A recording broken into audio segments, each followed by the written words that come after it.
Ya, ada tok dukun, ya, yang mungkin didefinisikan sekarang tabib, ya. Ya, itu masing-masing eh, punya kedudukan besar. Di misalnya kalau kita pergi lagi ke wilayah Kepri, itu mungkin Tabib Ahmad misalnya atau apa yang sampai sampai sangat terkenal, ya. Bahkan mungkin ada satu catatan beliau, ada sebuah ramuan, ramuan serbat yang ada di kalau minum itu sembuh, ya, karena Tuhan sembuh, ya. Turunan ke bawahnya itulah yang mungkin kalau semuanya tahu namanya bandre, ya. Kenapa? Nggak tahu eh, apa tadi ramuan keseluruhan yang diambil aja beberapa, apa itulah namanya bandre, ya. Jadi itu tumbuh berkembang berjalannya dengan sivilisasi peradaban. Kemudian juga di dalam dunia yang kita sebut tadi keparanormalan dan penyembuhan alternatif ini ada banyak banyak genre-genre yang itu misalnya kita katakan tadi dia adalah bagian daripada khasanah budaya, ya.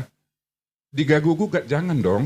Ini dilindungi undang-undang, ya. Ketika kita mengembangkan kebudayaan Indonesia ini, jangan dong diganggu-gugat, ya.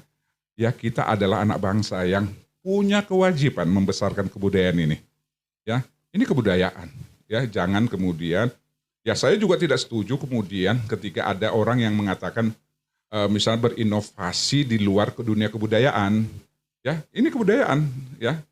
Nah, kemudian di dalam itu ada juga dunia. Ya bayangkan, eh, kalau kita mari jujur ya, istilah-istilah psikologi, ya istilah-istilah psikologi yang ada di masyarakat itu yang mempraktekkan siapa? Paranormal dan penyembuh alternatif. Saya ambil contoh saja, ya ambil contoh satu misalnya, placebo misalnya, ya placebo.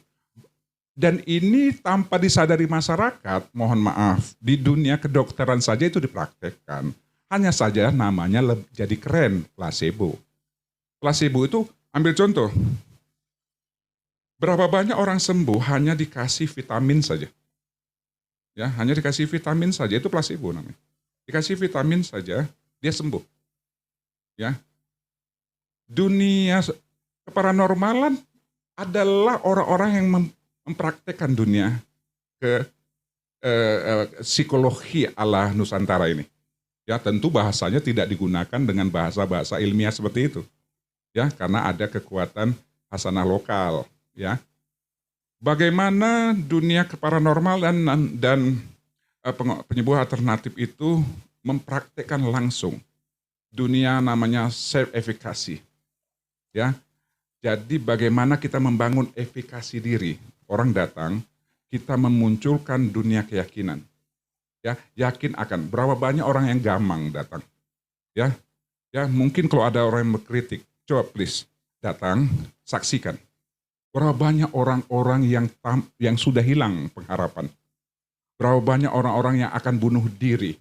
Berapa banyak orang yang tidak tahu harus bicara dengan siapa. Ya, mereka datang. Ya, diberikan self efficacy. Berapa banyak kemudian orang-orang yang telah hilang percaya diri, hilang harga diri, gak tahu harus berbuat apa. Paranormal dan penyembuh alternatif memberikan self esteem namanya. Memberikan bagaimana you harus bangkit harga diri, you harus bangkit kepercayaan diri. Ya, mungkin di lapangan penyebutannya tentu bahasa lokal lah. Ya dikasih mungkin pengasih, ya dikasih mungkin silakan apa namanya, ya dikasih mungkin buka aura atau dan sebagainya. Ya ini kan bahasa lokal yang sangat merakyat dan telinga masyarakat lebih bisa menerima ketimbang bahasa-bahasa asing tadi. Ya jadi sisi salahnya di mana? Ya sisi salahnya di mana? Mohon maaf, saya bukan kalau bahasa Melayu menegakkan benang basah, ya sulit untuk menegakkan benang basah. Bukan bukan mau cari itu, ya. Tapi mari kita kita berdiskusi, ya, di mana sisi salahnya. Kalau ada orang mungkin memahami, wow, ini musyrik, ya, mempersekutukan Tuhan. Menurut pemahaman saya, orang yang mempersekutukan Tuhan tuh orang yang mempersekutukan itu dan Tuhan yang tahu. Karena itu kan urusan hati dia. Ya, karena tidak, ya, secara umum paranormal dan penyembuh alternatif itu kan memintanya pada Tuhan, ya, Sang Empunya Maha. Ya, tentu ada orang yang punya pemahaman mungkin berwasilah itu tak boleh. Tapi sekian banyak juga punya pemahaman sebaiknya berwasilah. Kan itu, ya, ada perantara. Konsekuensi perantara itu tadi, itu kan berbeda-beda. Kita nggak boleh paksakan dong satu pemahaman ini kepada pemahaman yang lain. Dan ini adalah dinamika. Ini dinamika. Dan yang datang kepada paranormal dan penyembuh alternatif itu adalah orang-orang yang punya chemistry, punya kesamaan itu tadi. Yang nggak punya kesamaan kan nggak datang. Ya, masing-masing mau silakan. Mau datang ke psikolog, mau datang ke psikiater, mau datang mungkin ke paranormal, mau datang ke dokter, kan itu pilihan. Ya, itu pilihan dan tidak ada sebuah paksaan. Dan ini saya pikir silakan mungkin kalau mungkin mau bongkar, saya pikir ini sebuah kebanggaan ketika harus dibongkar dan ini akhirnya kita menemukan batas. Kan sering ini sesuatu yang ini rasional, ini irrasional. Batasnya apa? Tak tahu. Ketidaktahuan itulah batasnya. Ya, ini rasional. Wow, masuk akal. Wow, orang bicara rasional. Wow, mana datanya? Mana penemuan ilmiahnya? Mana ininya? Kan? Lalu ketika mereka tidak menemukan disebut irrasional. Karena tidak tahu itu tadi. Ya, karena tidak tahu. Jadi batasnya hanya ketika tidak tahu. Jadi jangan ketika kita tidak tahu, ya. Jadi kemudian menjadikan kita lebih jahil dari orang-orang bodoh. Ya, itu saya pikir itu sebuah naif dia. Jadi naif sekali. Jadi mari sama-sama kalau mau ingin membangun bangsa ini, oke, kita sama-sama. Ayo duduk sama-sama bagaimana bicara khasanah budaya ini. Ya, karena ini bukan sesuatu yang dibuat-buat baru zaman sekarang. Ya, dia hadir ratusan tahun sudah. Ya, hadir ratusan tahun. Apabila mungkin ada unsur kebodohan di dalam, oke, mari kita sama-sama kikis. Ya, kalau mungkin kita mari sama-sama kita uji validitas sebuah keilmuan. Ya, jadi justru kelihatan bodoh ketika kerja kita hanya mencerca saja. Ya jadi kalau mungkin bahasa hikmah itu ada penyakit hati di situ. Ya, itu justru gawat. Ya, ada penyakit hati, hanya mencerca saja. Untuk apa itu? Ya, manfaatnya apa? Jadi ada pelapisan tubuh kita yang mati di situ. Ya, yang mati, yang akhirnya memang tidak mampu terbuka kan? Nggak mampu terbuka. Bagaimana? Barat sudah mampu mewujudkan bahwa bagaimana ketika kita bicara mata ketiga, ya, Barat sudah bicara intuisi dan itu dia. Ya, coba cari pengusaha mana yang bisa sukses tanpa kekuatan intuisi. So bagaimana kemudian penemu Barat melihat adanya mungkin ada korelasi kesamaan, ya, kesamaan itulah positive vibes, ya, kita membangun lingkungan. Itu apa? Itu bicara aura kan? Itu bicara aura, ya. Bagaimana pancaran? Ketika kita bicara aura, itu bicara energi.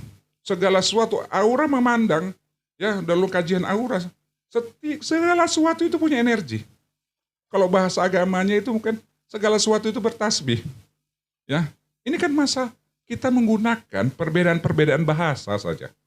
Ya, ini hanya beda bahasa saja sebetulnya. Ya, satu bicara ikan, satu bicara iwa misalnya. Ini kan hanya berbeda bahasa saja saya pikir. Ya, saya kira itu. Ya.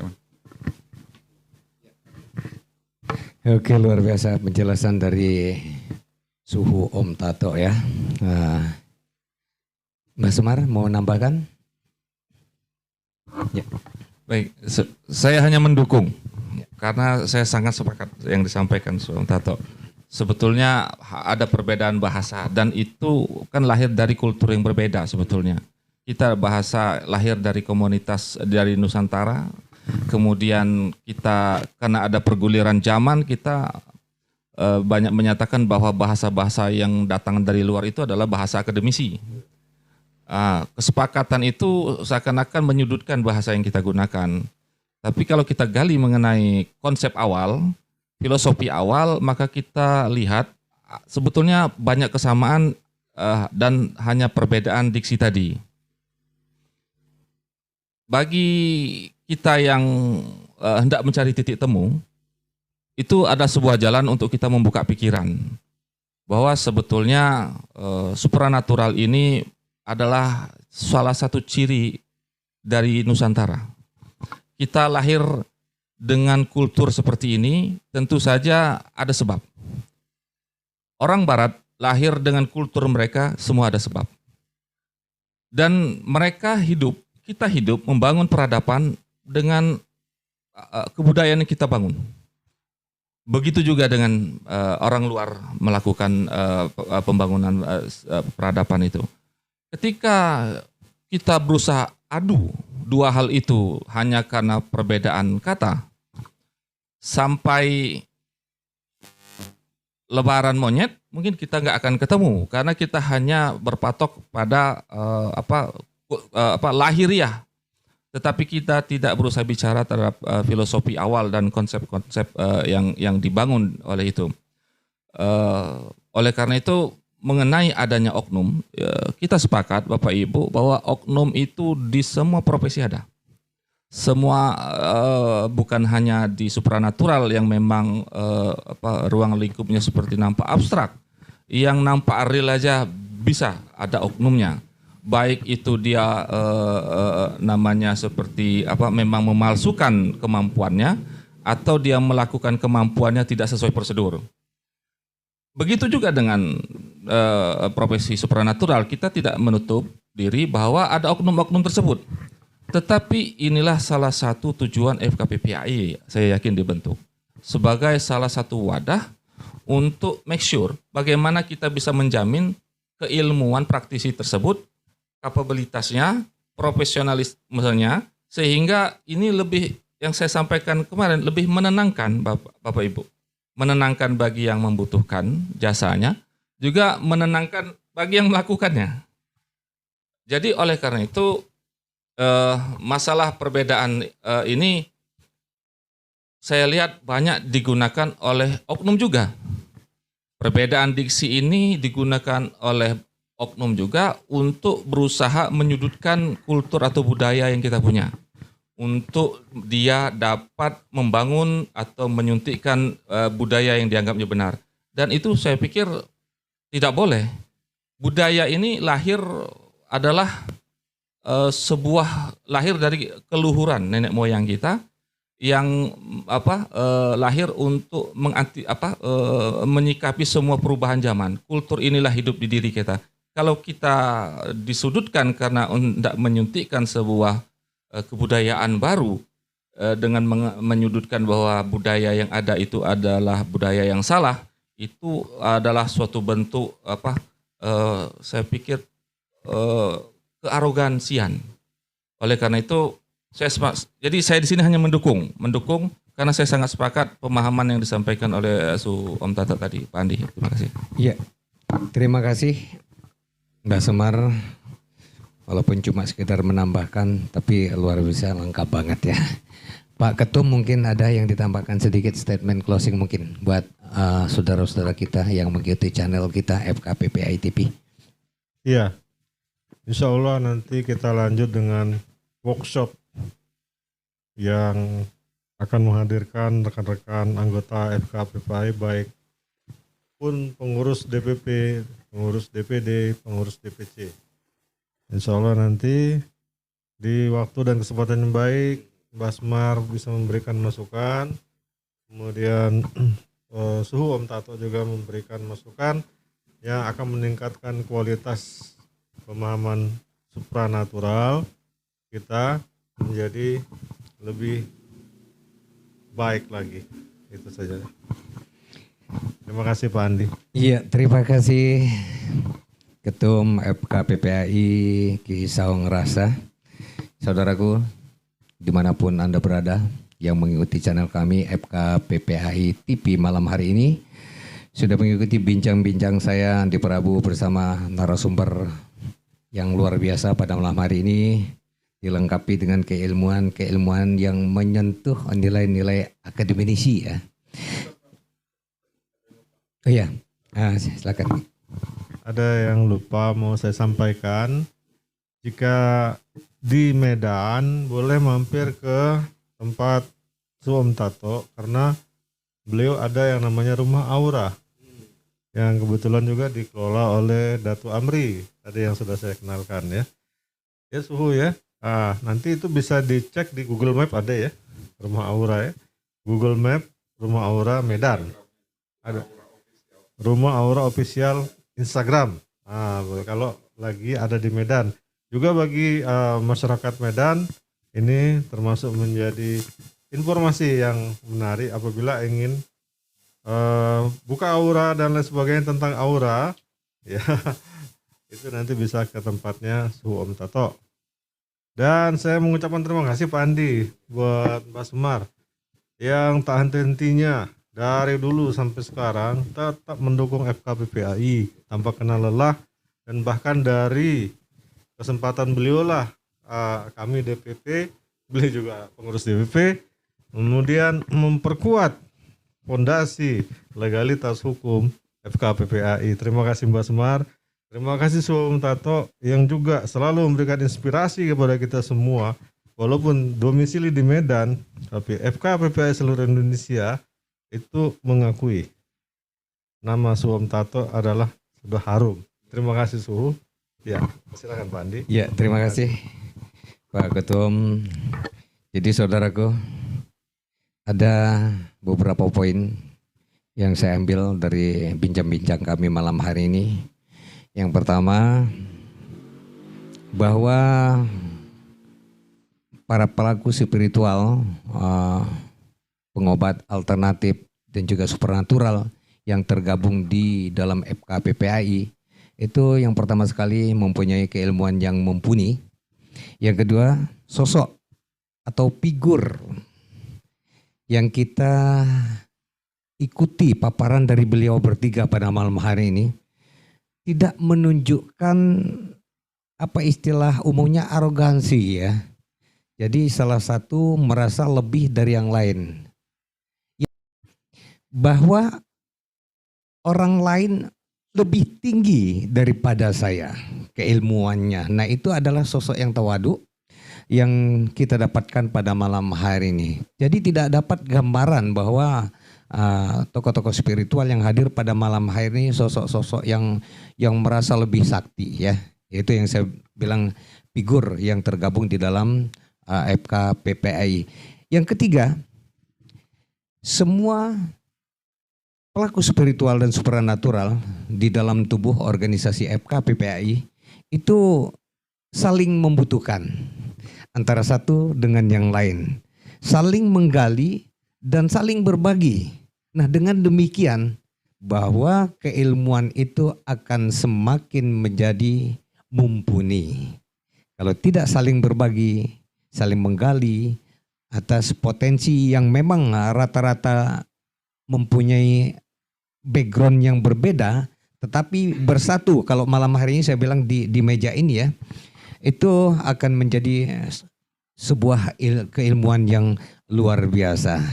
Jadi saudaraku semuanya yang baru saja mengikuti channel FKPPAI TV, kami ucapkan selamat bergabung, dan yang sudah bergabung dari kemarin ada beberapa hari yang lalu kita mulai dengan channel FKPPAI ini, dan kami ucapkan selamat ya, selamat untuk mengikuti selalu informasi dari channel FKPPAI TV.